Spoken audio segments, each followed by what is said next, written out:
résistance circuit parallèle. Ici, je vais faire une relation, je vais en fait comparer circuit série et circuit parallèle. Bon, tout d'abord,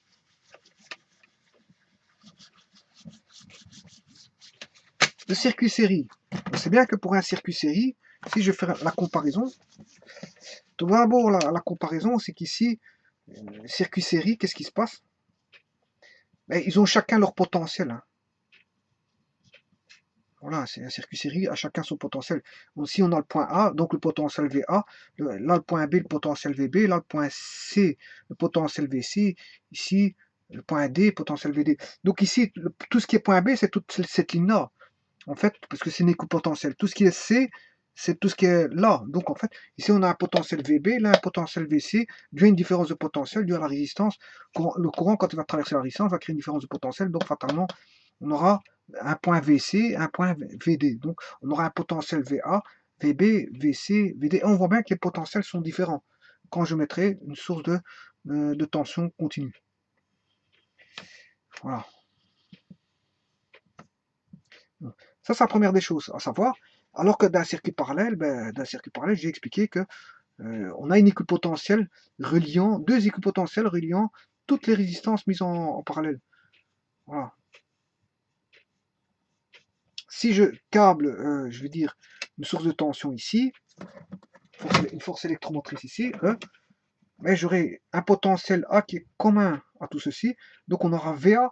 VA est partout ici. Hein, partout, il est partout ici, alors que VB est commun partout ici. Si je pouvais un point B avec une force électromotrice, j'aurais un potentiel VB. Et le potentiel VB, il est le même partout ici. Voilà. Et donc là, on se rend compte que là, en circuit série, qu'est-ce qu'on a? En circuit série, ben, on a différents potentiels, alors que là, bon, pour un circuit parallèle, hein, ils sont en parallèle. Pourquoi? Parce qu'il y a deux potentiels existants. Voilà, alors que là, ils sont en série parce qu'il y a plusieurs potentiels. Ça, c'est la première des choses. Voilà comment comparer la chose. La seconde chose, c'est que si je prends le courant, qu'est-ce qui est commun? C'est le courant pour un circuit série. Hein, on a I total ici. Et qu'est-ce qui est commun pour un circuit parallèle? Mais c'est la force électromotrice E. Voilà. C'est la différence de potentiel ici qui est commune. Donc, et comme je fournis E à cette différence de potentiel, donc on va dire qu'on a E ici. Ici j'ai E. Qu'est-ce qui est commun ici? C'est I total. Voilà. Et donc, on sait bien que dans un circuit série, on sait bien que la force électromotrice est égale à la somme des résistances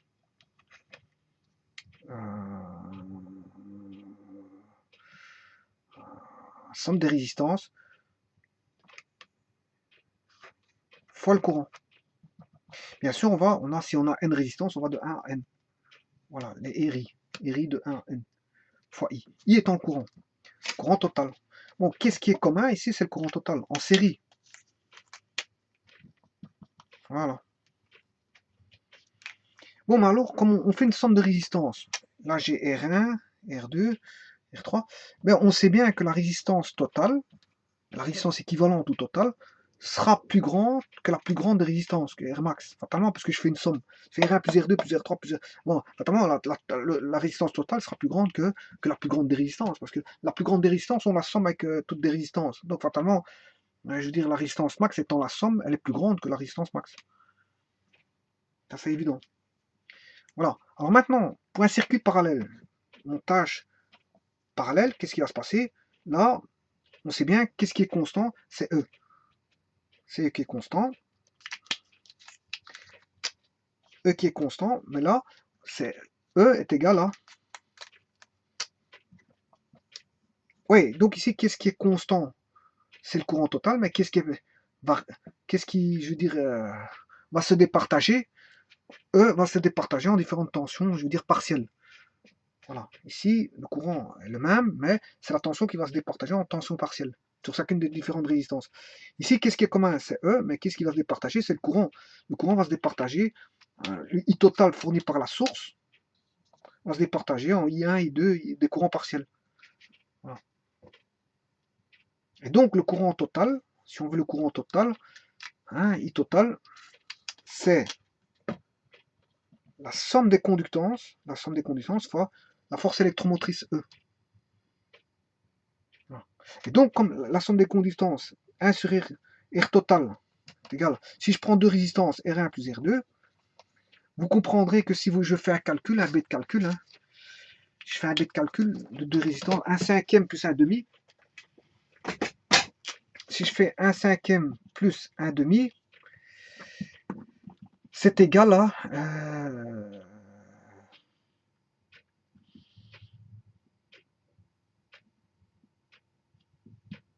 en dixième, 5 plus 2, qui fait 7 dixièmes. Voilà. Ça, c'est 1 sur R équivalent. Voilà. Ça, c'est la résistance vaut 5, mais 1 sur R1 vaut 1/5. Donc, voilà. Donc, R1 vaut 5, R2 vaut 2. Par contre, R équivalent, comme 1 sur R équivalent vaut 7 dixièmes, R équivalent, c'est l'inverse, donc 17e. 17e, on est proche de 1 et quelque chose. Hein. Bon, hein, on n'est pas à 2. Pourquoi? Parce que 2, il faut 14 septièmes. Donc, on a environ 1. Donc, vous voyez que la résistance équivalente, ici, hein, elle est plus petite que la plus petite des résistances, que Rmin. Voilà. Donc, voilà. Dans un circuit parallèle, la résistance totale est plus petite que la Rmin. Alors que dans un circuit série, la résistance totale est plus grande que Rmax.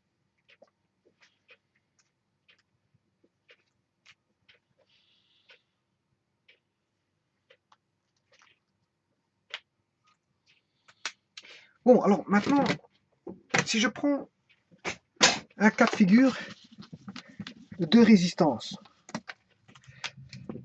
je vais prendre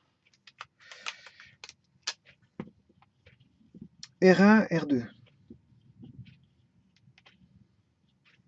Et là, R1, R2. Voilà. On sait bien qu'ici, R équivalent vaudra quoi? R1 fois R2, le tout sur R1 plus R2.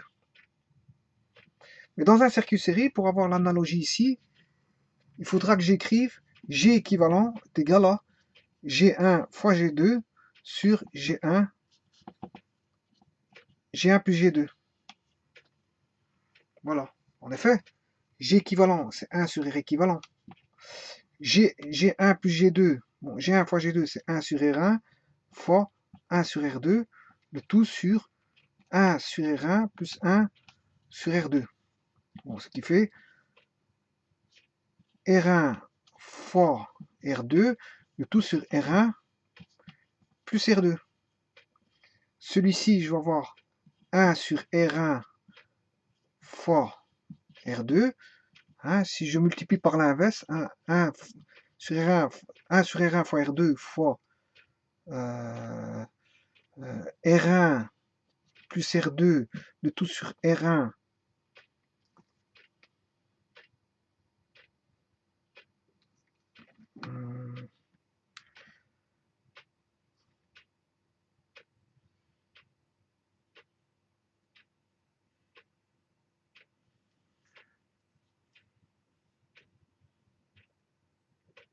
non, si je me suis trompé, c'est R1 fois R2 sur R1 plus R2. Voilà, je m'excuse.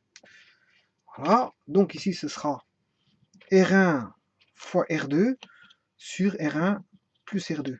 Là, ça va se simplifier.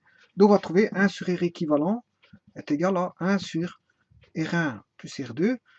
Donc, R équivalent est égal à R1 plus R2. Donc, on a bien R équivalent vaut R1 plus R2. Donc, l'écriture là, c'est pour un circuit série. On peut l'exprimer en forme de conductance, mais on ne le fait jamais.